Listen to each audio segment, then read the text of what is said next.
Hello students, मैंने अपने पिछले जो वीडियो है उसमें राजस्थान में रेलवे का विकास विषय पर अपना वीडियो लेक्चर दिया था। आज हम उसी को कंटिन्यू करते हुए इसके सेकंड पार्ट पर चर्चा करने का प्रयास करते हैं। जैसा कि मैंने आपको अपने पिछले वीडियो लेक्चर में बताया था कि भारत में 1853 में सर्वप्रथम बम्बई से थाने तक रेलवे का विकास किया गया था। अगर राजस्थान के परिप्रेक्ष्य में देखें तो राजस्थान में 1868 में रेल मार्गों का निर्माण कार्य आरंभ हुआ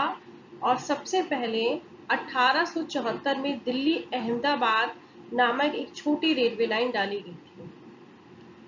दिल्ली अहमदाबाद रेल मार्ग को ऐसे स्थानों से जोड़ने का प्रयास किया गया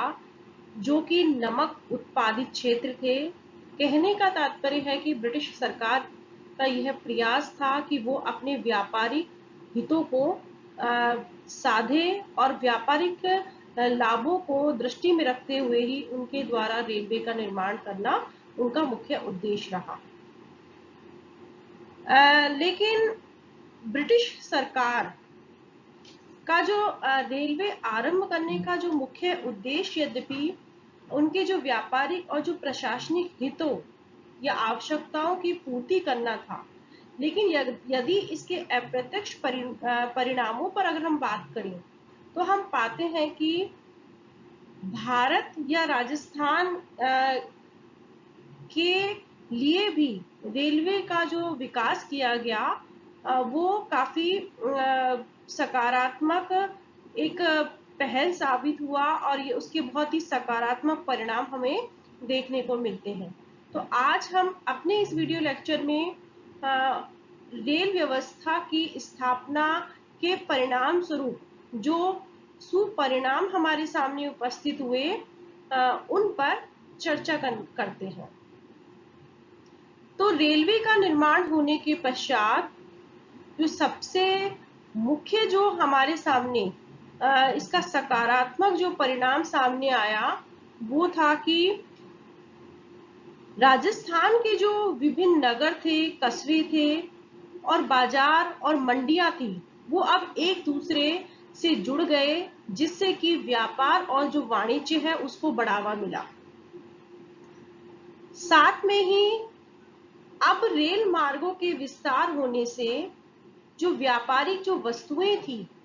उनको अब एक स्थान से दूसरे स्थान पर ले जाने की सुविधा प्राप्त हो गई। मुख्य रूप से अकाल और बाढ़ जैसे समय में जबकि पशुओं के लिए चारा और मनुष्य के लिए अनाज मिलना मुश्किल होता था, अब ऐसे समय में उनको लाना और ले जाना सुगम हो गया, जिससे जनहानि वो उसका जो प्रतिशत है वो बहुत ही कम हो गया। इसके अलावा रेलों के निर्माण और संचालन में हजारों लोगों को रोजगार प्राप्त करने का अवसर मिला। तो एक तरह से रेलों के निर्माण ने बेरोजगारी की जो समस्या है उसको कम करने में योगदान दिया। इसके अलावा रेल मार्गों के निर्माण से अन्य जो स्थान हैं वहां से जो उत्पादित वस्तुएं हैं वो अब राजस्थान में आने लगी और राजस्थान में जो उत्पादित सामान है वो पहले की अपेक्षा अधिक मात्रा में भारत के अन्य भागों में पहुंचने लगा। साथ में ही राजस्थान में व्यापारिक जो फसल है उनका उत्पादन बढ़ा और जिससे लोगों में संपन्नता है उसमें वृद्धि हुई। रेल मार्ग से सामान पूर्व की अपेक्षा अब तेजी से और कम खर्चे पर एक स्थान से दूसरे स्थान पर पहुंचने लगा, जिससे मूल्यों में जो समानता और जो स्थायित्व है वो पहले से अब ज्यादा देखने को मिला। अगर हम इसके सामाजिक परिवर्तन पर बात करें कि रेलवे के विकास ने किस तरह से सामाजिक परिवर्तन किया, तो अब विभिन्न जाति और वर्ग के लोग एक साथ यात्रा करने लगे। तो तो उनमें जो जातीयता का जो भाव था वो कम हुआ, और जो आपसी जो आदान प्रदान है वो अब विचारों का वो अब अधिक मात्रा में होने लगा। इसी प्रकार से यहाँ के लोग अब देश के पूरे भारत में एक स्थान से दूसरे स्थान पर जाने लगे, जिससे जो उनमें जो संकीर्णता और जो राष्ट्रीयता की जो भावना है, वो जो राष्ट्रीयता की जो भावना है वो पुनः जागृत हुई, और अन्य लोगों, भारत के अन्य भागों के लोगों के संपर्क में आने से जो उनका जो दृष्टिकोण है वो व्यापक हुआ। साथ में ही रेलों के निर्माण ने राष्ट्रीय एकता के निर्माण में और जो स्वतंत्रता संघर्ष या स्वतंत्रता जो आंदोलन चलाया गया था उसमें भी महती भूमिका निभाई। विचारों का आदान प्रदान, जब राष्ट्रीय आंदोलन के समय हुआ तो लोग एक स्थान से दूसरे स्थान पर आने लगे, तो एक तरह से विचारों के आदान प्रदान के माध्यम से पूरे देश में राष्ट्रीय जो जन जागृति है उसमें रेलों के निर्माण ने या रेलों के विकास ने महत्वपूर्ण योगदान दिया। साथ में ही रेलों में जो किराया होता था या उसने यदि वो कम होता था और कम समय में ही व्यक्ति एक स्थान से दूसरे स्थान पर जाने लगा। अकाल पीड़ित क्षेत्रों में अब आसानी से अनाज और अन्य सामान पहुंचने लगा, जिससे कि अब लाखों लोगों की रेलों के माध्यम से जान बचाई जाने लगी। तो ये कुछ ऐसे सुपरिणाम हमारे सामने आए जिन्होंने भारत के साथ साथ राजस्थान के विकास में भी योगदान दिया। अब हम बात कर लेते हैं कि जहां एक तरफ रेलों के निर्माण ने या रेलों के विकास ने इसके कुछ सुपरिणाम थे, तो कुछ हमारे सामने हम जब अध्ययन करते हैं तो पता चलता है कि इसके कुछ दुष्परिणाम भी हमें स्पष्ट होते हैं, और जिसमें ये मुख्य रूप से ये था कि रेल मार्गों के निर्माण के लिए जो किसानों से भूमि अधिकृत की गई,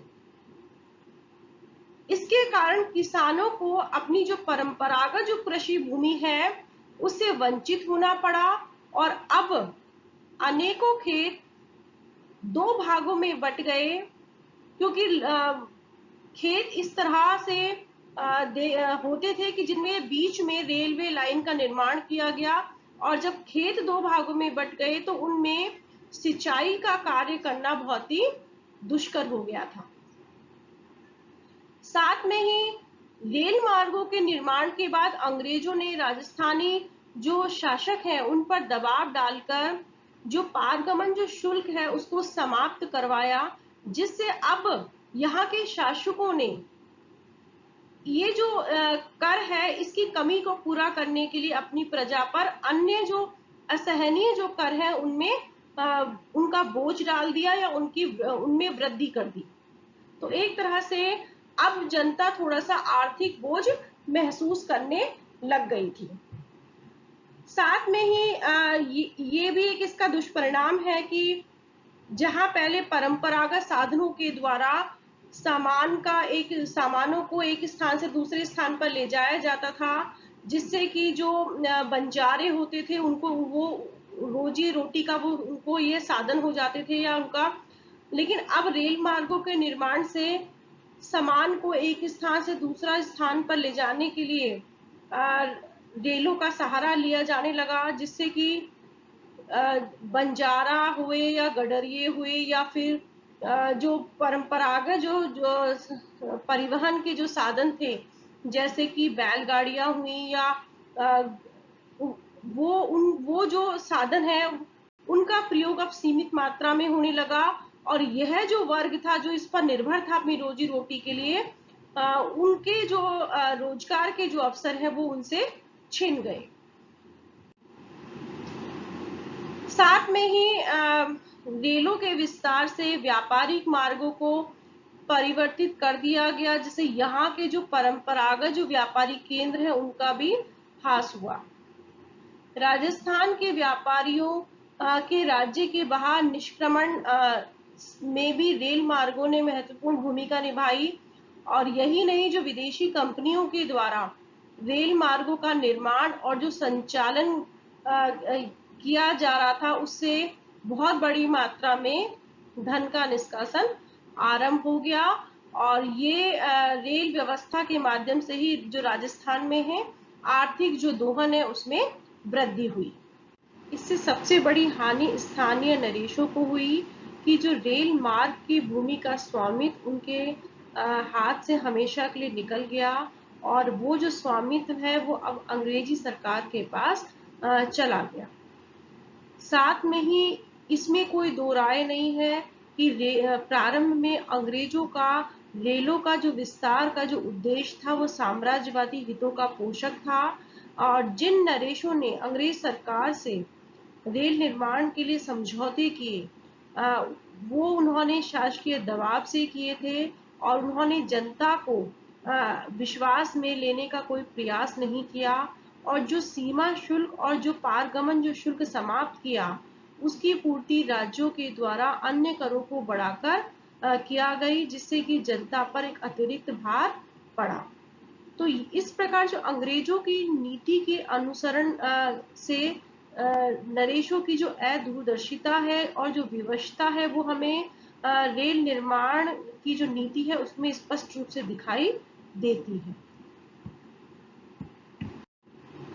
लेकिन हम निष्कर्ष रूप से अगर बात करें रेलों के निर्माण का, रेलों के रेलवे का विकास का, तो हम यह देखते हैं कि राजस्थान में रेल निर्माण से हानि की अपेक्षा हमें लाभ ही अधिक दृष्टिगोचर होता है। क्योंकि रेलों के निर्माण से शताब्दियों से जो परंपरागत रूढ़िवादी और मध्यकालीन जो वातावरण में लिपटे हुए राजस्थान को आधुनिकता की जो किरणें हैं, वो इस रेल व्यवस्था के माध्यम से ही शीघ्रता से प्राप्त हुई। यहाँ के लोगों में रेलवे के विकास ने जन जागृति पैदा की। साथ में ही जो स्वाधीनता संघर्ष चल रहा था, उसमें जिस तरह की भावना थी, वो शीघ्रता से लोगों के पास पहुंचने लगी, और इससे उनमें राष्ट्रीयता की जो भावना है वो पनपने लगी। यही इसका एक सकारात्मक पहलू रहा कि इसने राजस्थान में जन जागृति और भारत में जन जागृति को पैदा करने में विशेष भूमिका निभाई।